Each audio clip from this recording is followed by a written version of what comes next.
we'll start. All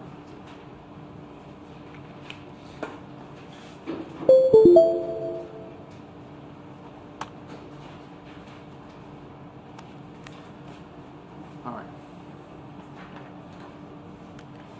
So this table,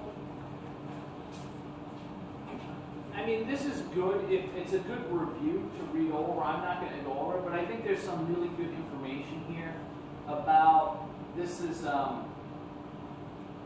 reference summary of arteriolar control. So what happens to the arterioles? Remember, the arterioles are the smallest arteries, right, in different areas of the body, and how are they controlled?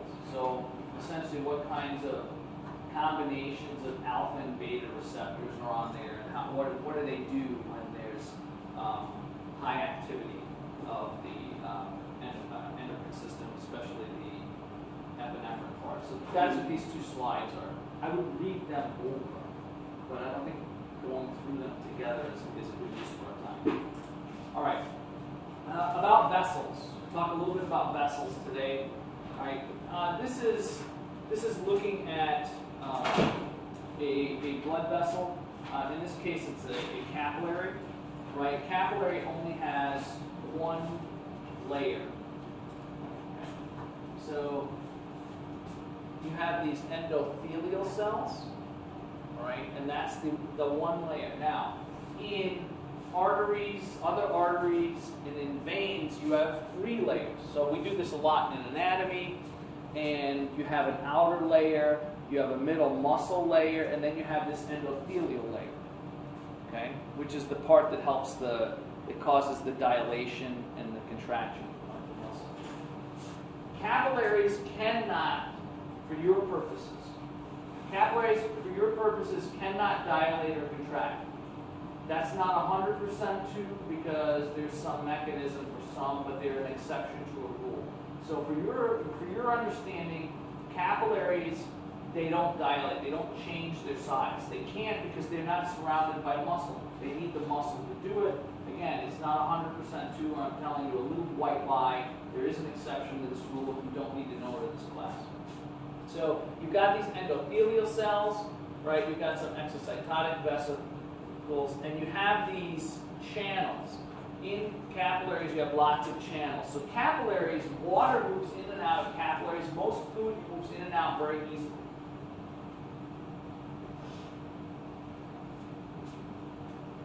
They're called intercellular clefts, and this is a red blood cell. Now, some capillaries are so small that the red blood cell actually has to fold itself to get through them. So the smallest capillaries in your body, the red blood cell, because it's biconcave, has the ability to fold itself, and that's how it marches through. This is a pretty large capillary, so you could get 2, 3, maybe 4 red blood cells through this capillary. It's pretty large. But the smallest one, this thing would have to fold on itself to march through.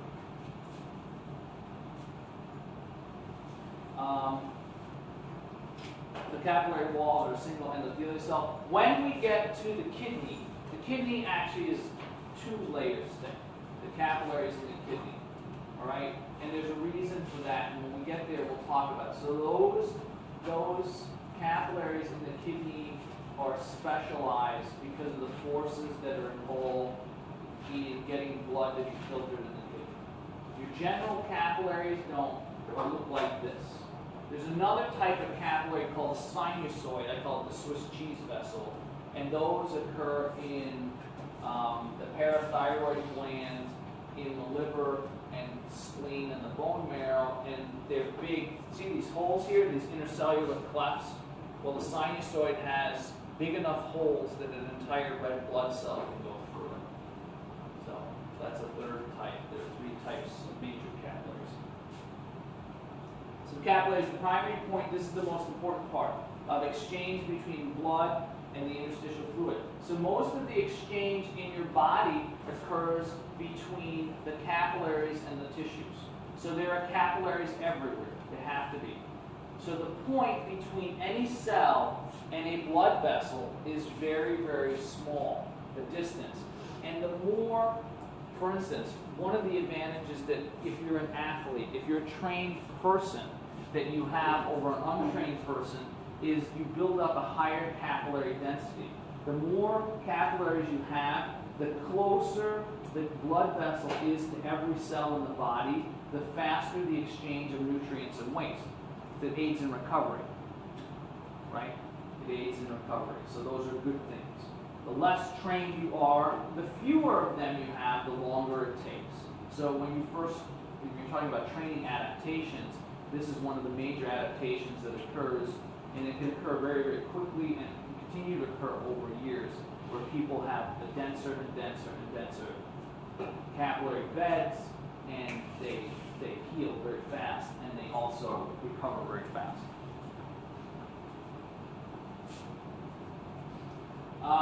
This is an arterial. I showed, if you took anatomy with me, you saw something very similar to this last semester. This is an arterial, this is a venule, and this is what's called a capillary bed. And what this is showing you here is that this spot here and this spot here are actually arterioles. So this is not the capillary bed yet. This is a large arterial, and what you see wrapped around this large arterial is the smooth muscle. Okay? Smooth muscle. But this arterial here is not wrapped by smooth muscle. It's wrapped by a precapillary sphincter. Okay? Just like the sphincter that controls the urine you produce. They're not the same. Only a very small percentage of arterioles that connect to the capillary bed have these sphincters, right? So most arterioles, most arteries have smooth muscle surrounding them. That's how they constrict and dilate. The sphincter, so for this small section here and this small section here, allows you to completely bypass a capillary bed. Why do you do this? Because you don't need to fully perfuse all of the capillary beds every second of every minute. And so this becomes pulsatile. In other words, the more active you become, the more these sphincters shut themselves down and the more blood continuously flows through here. When you're not very active, your body says, well, why should I put all of that blood there? They're not using it that much. I can divert it to other areas. So I can sequentially close these things off a couple of times a minute. Like 5 times a minute I can shut it down. And that way that blood can be diverted to other places. Very efficient, right? Your body does not use its full capacity unless it absolutely has to. And if you're here, we are here because the adaptations that our ancestors have given us over time. And part of that is never do more than you have to. It's true, that's how you survive. You never burn more energy than you have to. You never use more resources than you have to. Because if you think about the way we evolved in times of feast or famine, oftentimes you didn't know where your next meal was coming from. You didn't know how much energy you were going to have. Every system that evolved to sort of take advantage of this and say, hey, when you're not doing anything, you're not doing anything. And so how else are we going to make you more efficient? Let's just shut down areas of the body for small periods of time. It doesn't affect your health, but it does affect the amount of energy you burn. So that's what these sphincters do. So about 5 times a minute, you shut down some of the blood flow into the cells. Now, because the cells aren't using a lot of oxygen or producing a lot of waste, it's fine. The blood flow there is fine. But as you start to ramp things up, then signals are sent to these sphincters that keep them from closing. And when you're using a lot of activity, when you're doing a lot of activity, burning a lot of energy, these beds stay open all the time. They don't close at all, right? So remember we were looking at the oxygen drop and increased metabolic waste, the 2 ways we did it last lecture. This is another part of that. right? How you can transfer blood to where you want it, when you want it, right? Humans have been bred to be lazy. We know, and not in the sense of consciously lazy, but if you think about it, why burn more energy than you have to, right? If you don't know where your next meal's coming from. Anybody ever watch that show, Naked and Afraid? This is exactly what you see there, right? You'll see people having arguments, the male and the female sometimes, like, oh, I'm going to go out and do this, or I'm going to go out and do that, and somebody will say, hey, but that's burning way too much energy. Because some of these people over 21 days, you know, they have a couple of bugs, a couple of small snakes, a salamander, right? And they lose a ton of weight. So why would you burn energy on an activity? You didn't have enough food coming in, enough water coming in, on something that isn't absolutely necessary. Well, intrinsically in your body, there are a lot of mechanisms like this. You just don't know that you have them, right? Because it's the reason why we get fat. Think about it. It's the reason why we get fat, because the body, the body doesn't understand that there isn't going to be another feast coming down the line anytime soon, so it doesn't get rid of carbon. Same idea here, right? There are all of these mechanisms. It's a theme. That's how we survive. So capillaries lack smooth muscle, but contraction and relaxation of circular smooth muscle in upstream, and these are called meta-arterioles. And precapillary sphincters determine the volume of blood in each capillary. So these two, this is an arteriole, these are called meta-arterioles. Okay, does everybody understand that?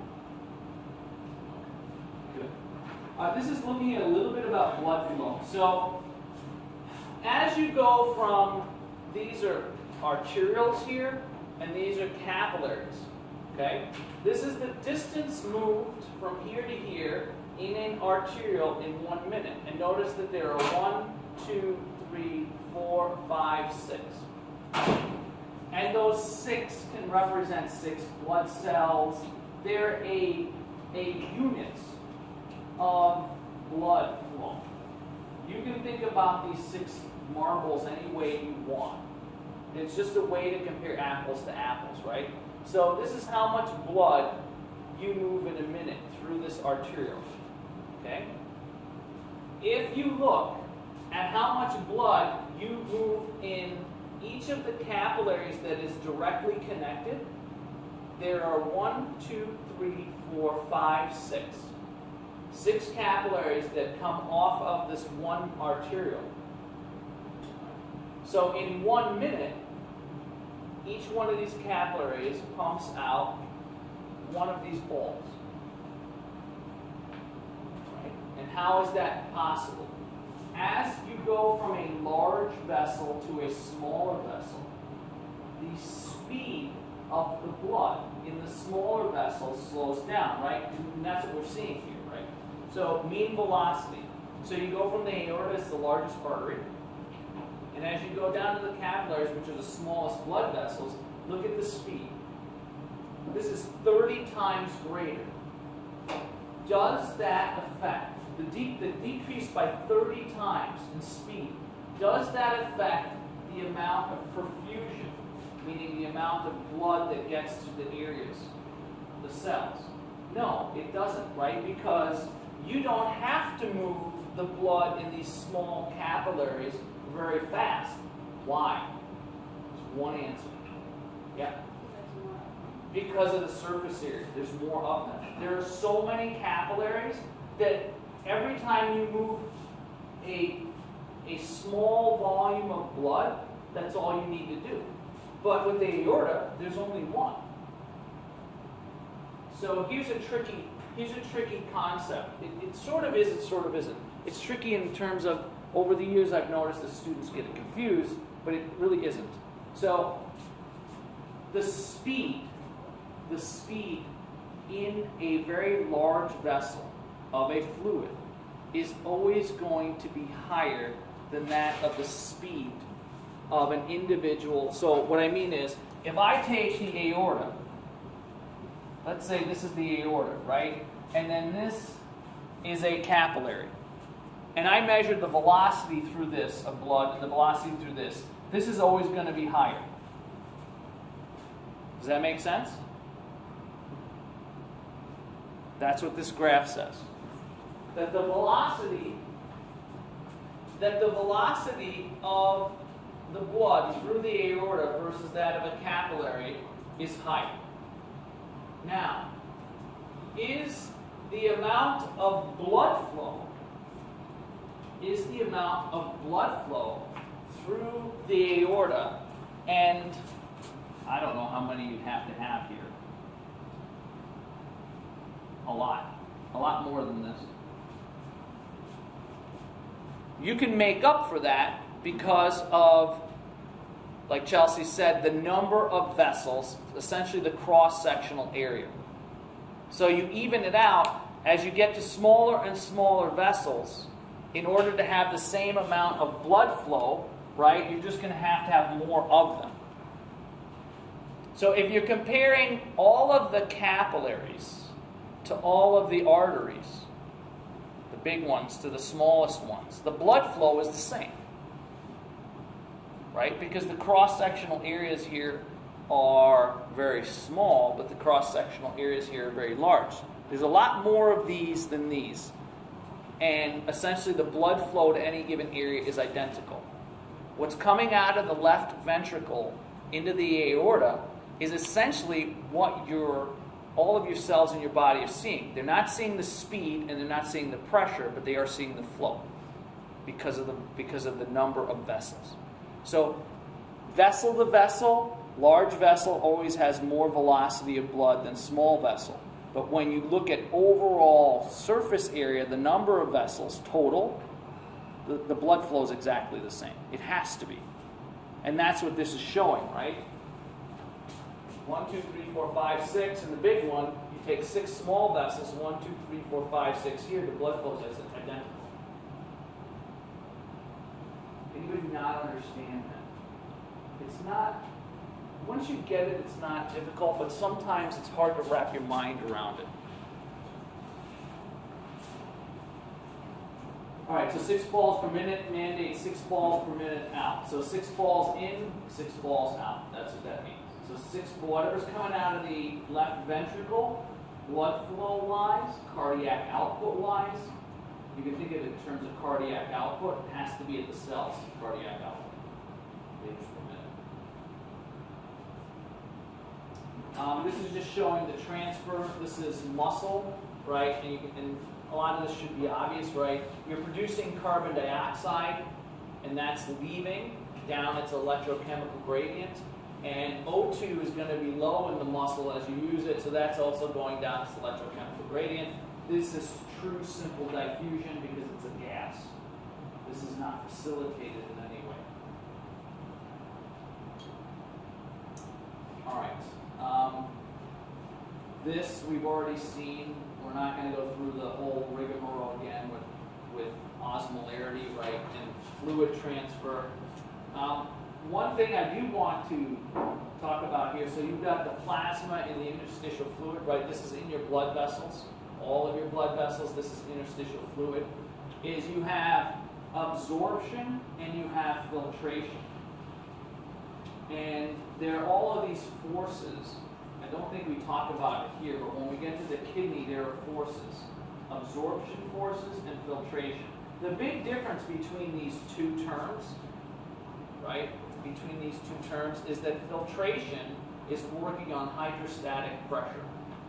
When you filter something, you have a pressurized system. The absorption here is essentially working down its electrochemical gradient. And both of these forces, you have filtration going out, and you also have filtration going in, absorption going out, and absorption going in. But when you're talking about capillaries to muscle, it's mainly filtration out, absorption in. When we get to the kidney, we're going to discuss this. I'm going to show you an equation. It's not a hard equation with some values. We'll calculate this. But everybody needs to know the difference, right? Filtration is due to hydrostatic pressure. This absorption is diffusion. And they're different, right? One is using electrochemical gradient. The other one is using pressure. Hydrostatic and water pressure. All right. This graph shows blood pressure on the y-axis versus distance along, and you have a green line, and when you get into the arterials, the control, I don't like the way they do this, because the control, they should have made this green and this one green, because this is the middle state here. This is where most people are most of the time. You go from green to orange. Okay? From green to orange. If you increase the size of blood vessels, right? If you increase the size of these blood vessels, you increase the blood pressure and you increase flow. That's what that's saying. If you decrease the diameter or the radius here, you decrease pressure and you decrease flow. Question. What is the equation that describes this phenomenon, and what part of that equation is the most important? Yeah. Yeah. Poiseuille's law, right, that describes cardiac output, and the radius to the fourth power explains this. So blood flow is most adequately described by Poiseuille's law, okay? And the radius to the fourth power, which you can say is the diameter, is what happens. And so when you increase the diameter of arterioles, the capillaries are the smallest blood vessels in your body with the highest surface area. The arterioles are the smallest arteries in the body with the highest surface area. The arterioles of any vessel in your body have the greatest effect on your blood pressure because of their high surface area and their ability to dilate and constrict. And the reason that they do and the capillaries do not have control over your blood pressure is because the capillaries cannot dilate and constrict. And so this is an advantage that the arterioles have over it. And that's what you're seeing. As your arterioles go, so does your blood pressure. If you damage them, you have a great effect on your blood pressure. Does this make sense to everybody? So the arterioles really have the greatest effect on redistribution of blood flow and blood pressure because they have a high surface area and you can control their diameter. If capillaries, which have the highest surface area of any vessel, had muscles around them, then they would determine blood pressure. If they don't, they can't. For that reason. Questions?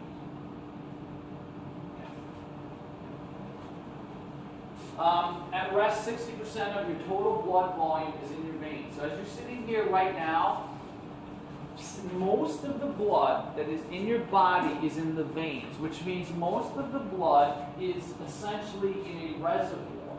When the blood is on your venous side, it's extra.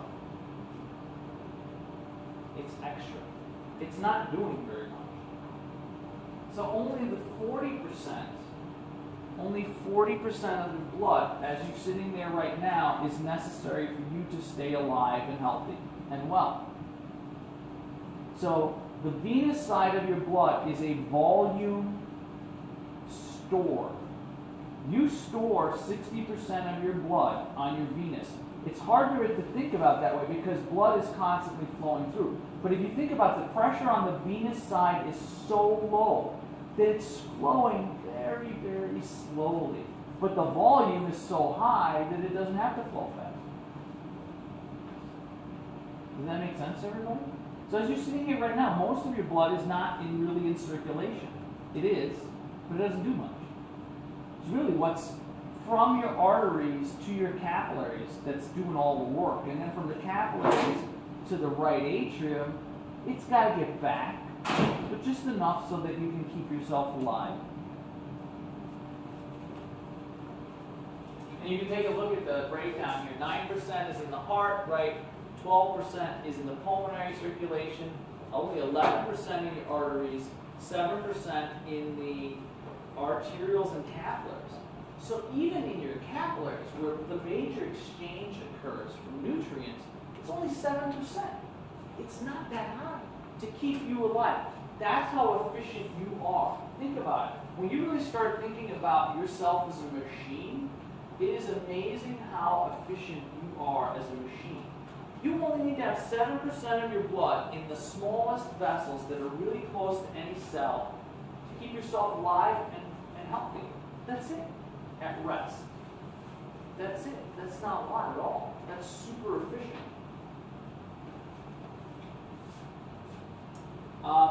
On the venous side, because the pressure on the venous side of your blood is so low that you need help. Veins have a couple of modifications over arteries. Arteries do not have valves. Veins do.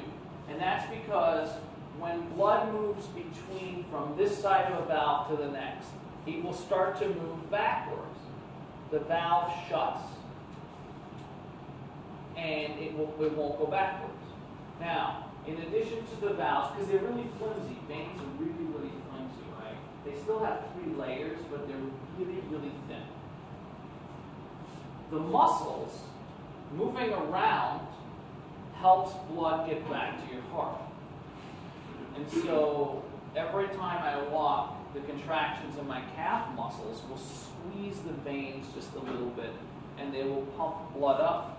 Any blood that falls back down gets stopped by the valve, and the next round it keeps going up. But it's nice and slow. Nice and slow. This is a problem with, and we don't talk about it a lot here, with deep vein thrombosis. And last semester we looked at that guy that had all of those really gross varicose veins, right? If you sit too much, part of it is sitting, part of it's if you're genetically predisposed, you get your legs crossed, although some people cross their legs their entire life. This never happens. You do not take advantage of the muscles, and blood will pool. And what happens is when it pushes back on the valve, it will expand the vein. And eventually the vein will expand so much that these 2 valves don't touch anymore. And so it becomes damaged. And ultimately you get spider veins, and you're genetically predisposed to get some more than others. So if your parents have them, and you do exactly what they've done as far as lifestyle, you're going to get them too. The more active you are, the less likely you are to get these. But deep vein thrombosis is something that's occurring more and more to people because we live a very sedentary lifestyle. It especially happens to people like race car drivers are likely to get this.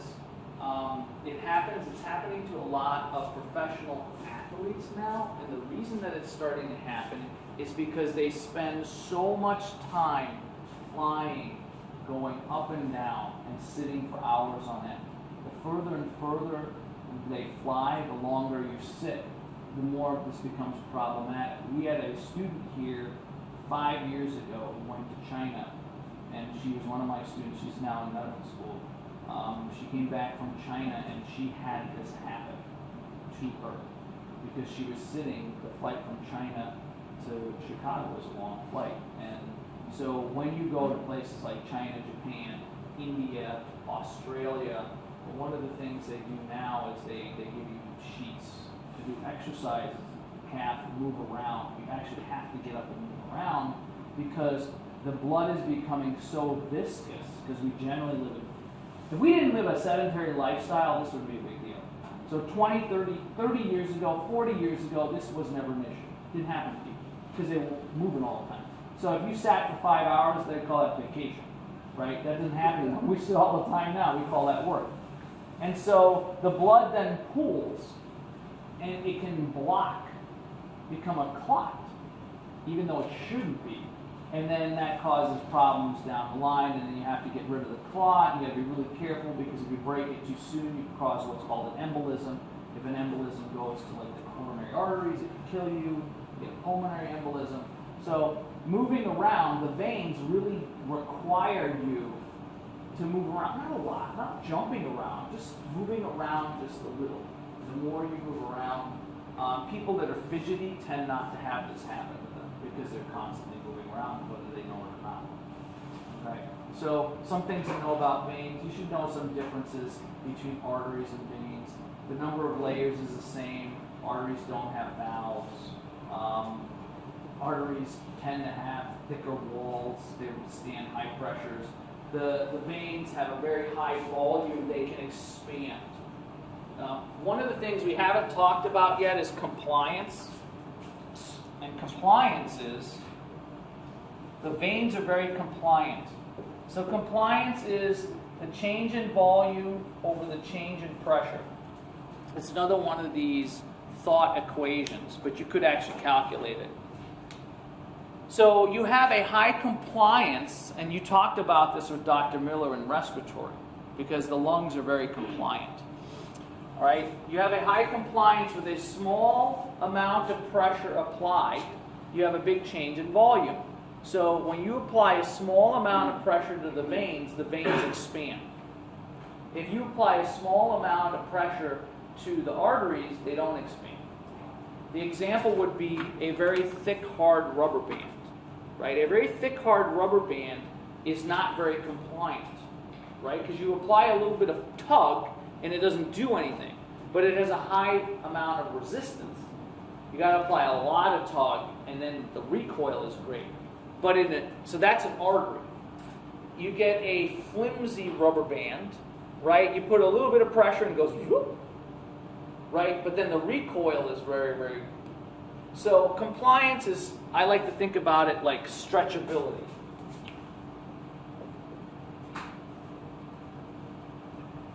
Stretchability.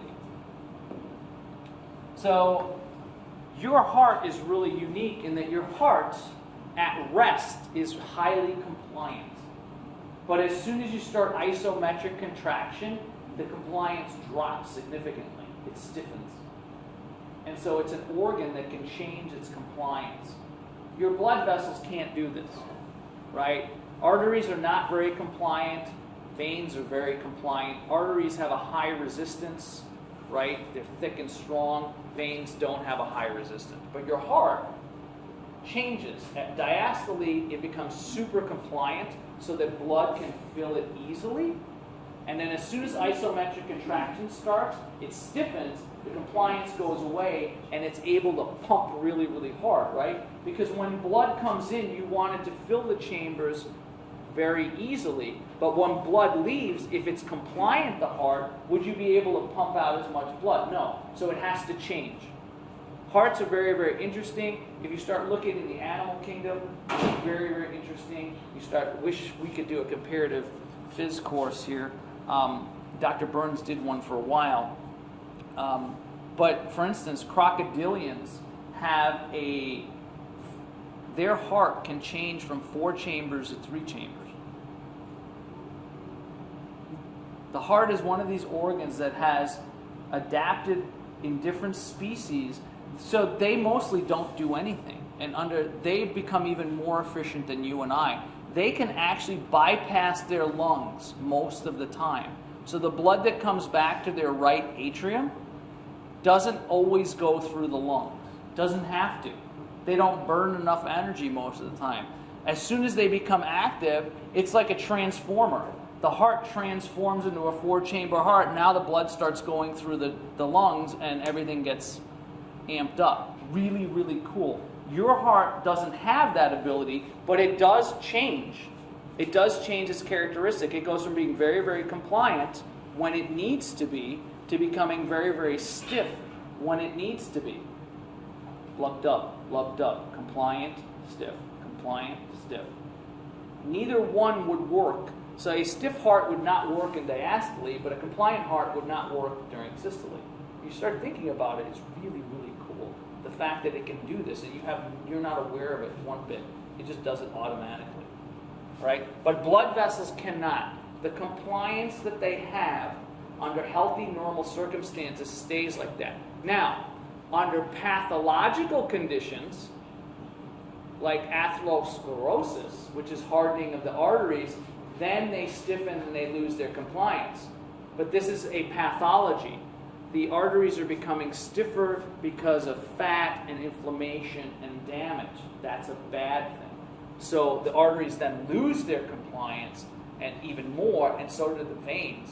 And this raises blood pressure and causes all kinds of damage. So under normal circumstances, you could live to be 120, assuming you don't get atherosclerosis. Your compliance of your arteries and veins does not change. Okay.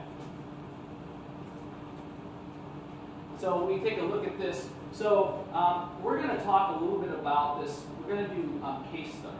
So I'm not going to go over this now. I'm going to skip this because we're going to be doing case studies. We're going to do a lot of walking around and talking to people and giving answers. So this is lymphatic system. We don't talk about the lymphatic really this semester. This is all I'm going to do. The lymphatic system, for those of you who haven't taken anatomy, is a secondary vessel system that mimics, it follows the arteries and the veins, and its job is threefold. All of the fluid that leaks out of the veins, the arteries, and the capillaries goes into the interstitium. It is then essentially sucked up by the lymphatic vessels and returned to the heart. So they return fluid that leaks out of your blood vessels.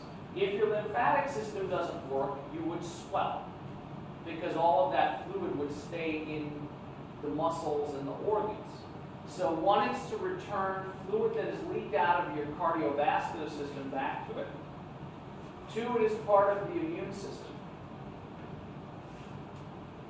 I think I said three, but those are the two major functions. So they're usually depicted in green. That's where the lymph nodes are. It's part of the immune system. So that's all you really need to know about it. Well, a couple other things. They're open-ended. So the lymphatic system is like the cardiovascular system in a grasshopper. It's like an open circulatory system, meaning that it opens up. The capillaries here are what are called blind-ended. They just open up to nothing. And fluid just flows into them. Your cardiovascular system, under normal healthy circumstances, there are no breaks anywhere. So it's a closed system. But the lymphatic system is an open system. Blood gets pumped into them. Fluid gets pumped into them. And they also have valves like veins. And the vein, because they're a super low pressure system, they're an even lower pressure system than the veins. And so the muscle pump, this also works on the lymphatics. They're in there too. Okay? And then if there's any gobbledygook, garbage, bacteria, fungi, viruses that get put into this fluid, waiting in here are all kinds of white blood cells that are, the analogy I used last semester, a bunch of rednecks with rifles with nothing to do and ready to kill something. That's what happens in here. Yeah, no, really. I mean, that's what these lymph nodes do. They store white blood cells, and when nasty things get into the lymphatic system and they see them, they just attack it and they obliterate it, and so you don't get sick. So again, the more you move around, the more of the bacteria or viruses that are floating in here will eventually make it in the lymphatics. The more that fluid gets essentially purified.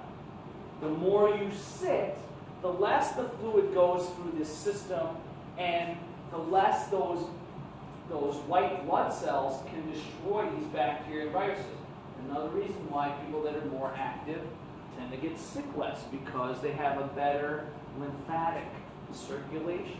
It's really, really important. So, light movement. All we're talking about here is walking. That's all really it takes.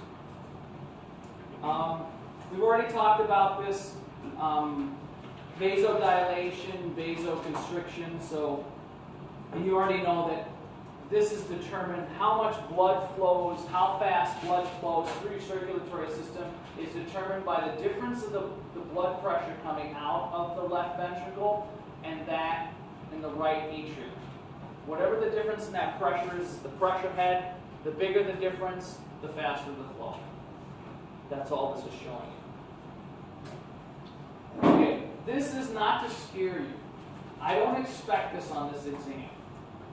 Okay? This is what you're working your way up to on the final exam.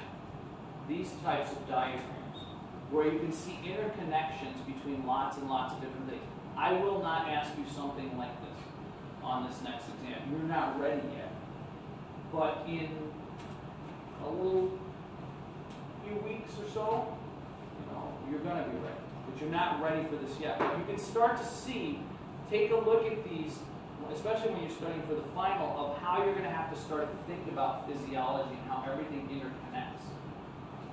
Okay? Everything you've learned all semester, this diagram gets very, very large. And you would be surprised at how much each and every one of you has learned and how much each and every one of you could make this thing grow. A lot. You just don't know it yet. Okay? But you will. So not on this exam. I'm not going to talk about this. But important things here.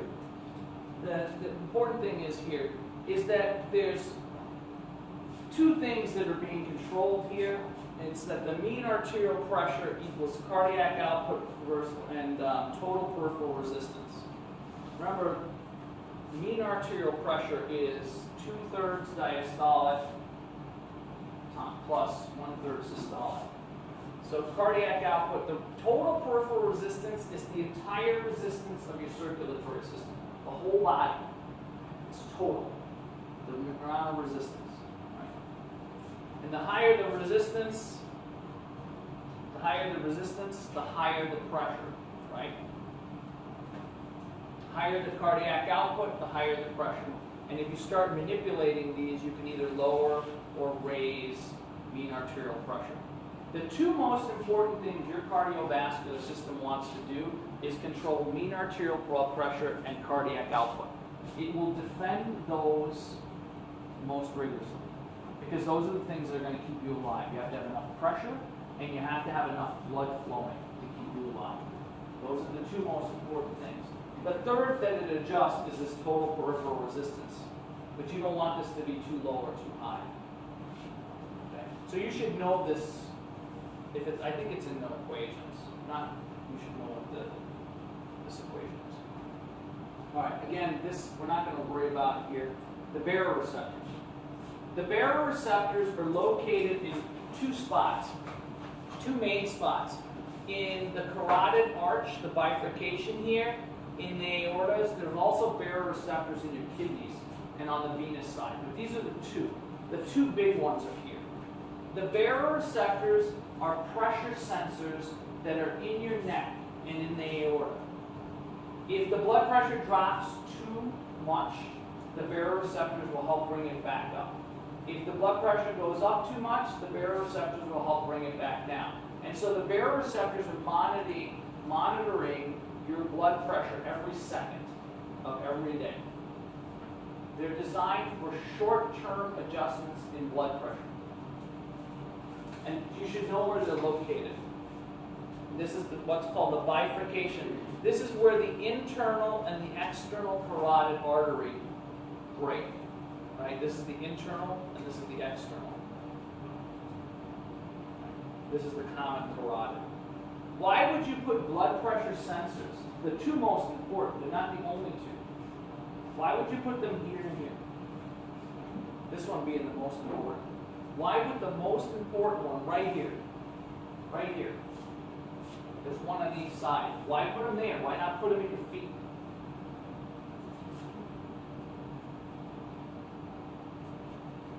Got to be a reason.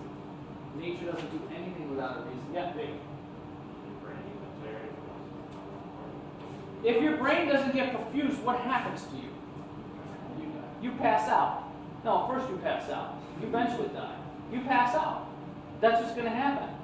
And even if you have vasovagal response, your blood pressure is too low. If you go down, come back up real quick, you go, oh, it's a blast to see people do this. They go down, they come up, and they go, no, not really. I'm just joking. But it's called the vasovagal response. You want to make sure that your head is getting perfused because it controls everything. And so if your head is getting perfused, your brain, then you're probably good. So that's why it's the most important set. Right? Or else you'll pass out. You'll pass out. A chokehold. What does a chokehold do in mixed martial arts? When somebody puts a chokehold on somebody, yes, the breathing, but if you push hard enough on the carotids, you can cut blood flow off to somebody's brain. Just enough. They pass out. Right? But that's not good. All right. So the important parts here are the connections, right? So you've got the carotid sinus nerve going to an area of the medulla called the NTS. And then it's connected to sympathetic and parasympathetic output. All right, so this is really important, this graph. Okay? This is the baroreceptor action potential frequency, and then this is the mean arterial pressure. Your normal pressure sits right about here. If your blood pressure drops, the baroreceptors are a brake. This is how they work. Normally, the baroreceptors put a brake on sympathetic nerve activity. Remember the sympathetic nerve activity? So the baroreceptors have a high parasympathetic tone. They're constantly putting a brake on your sympathetic output. So if your blood pressure drops, do you want sympathetic output to go up or down? If your blood pressure drops, do you want your sympathetic output to go up or down? Blood pressure drops. Go ahead. Up. Is somebody here? No. Go ahead. You want it to go up. You want to increase blood pressure.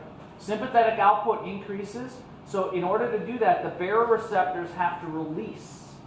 They have to be disinhibited. So the baroreceptors are always inhibiting the sympathetic.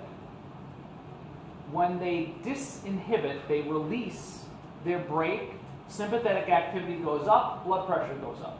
What if blood pressure goes too high? What do the baroreceptors want to do?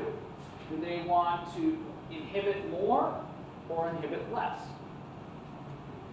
Inhibit more, and that will decrease sympathetic output, which will lower your blood pressure. That graph and what I just told you, very important. So make sure you've got it written down. Okay? That's what this is here, so it shows a little bit of this. I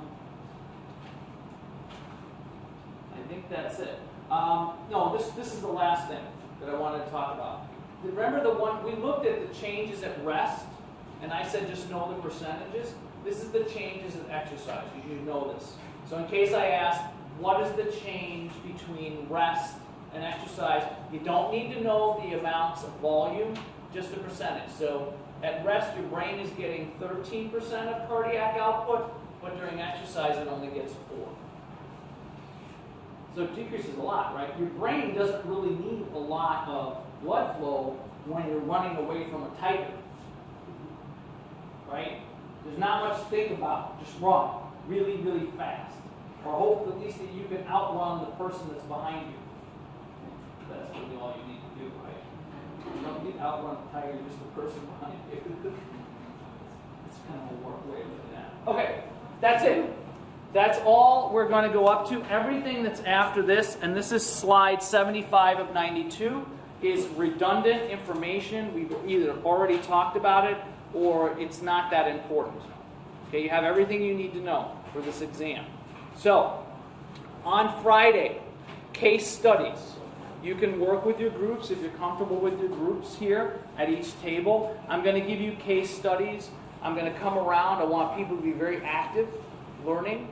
It's kind of a study / but you're doing stuff studying. We're going to talk about the answers. So I'll give you a certain amount of time for each one, and then we're going to talk about it. Everybody's going to get a copy of every question, and then you can write down correct answers. A lot of these case studies are very similar to questions that I ask on the exam. So you have to come in prepared to think and not say, well, I'm not going to do anything, and then I'm going to study this weekend and figure it out. No. This is your opportunity to actively learn, to have me help you, and then if you make a mistake, you make it Friday, and you don't make it on the exam, because I want good grades on the next exam. It's way too painful the last time for me. And I'm way too nice of a guy to go through that again. It's not good for me. right? So you're going to all do well. You're going to come in, you're actively participate, you're going to rock my exam, and we're going to cheer. All right? All right, so class is canceled on Wednesday because of assessment day. My second section will also be canceled. All right, so I'll see you on Friday.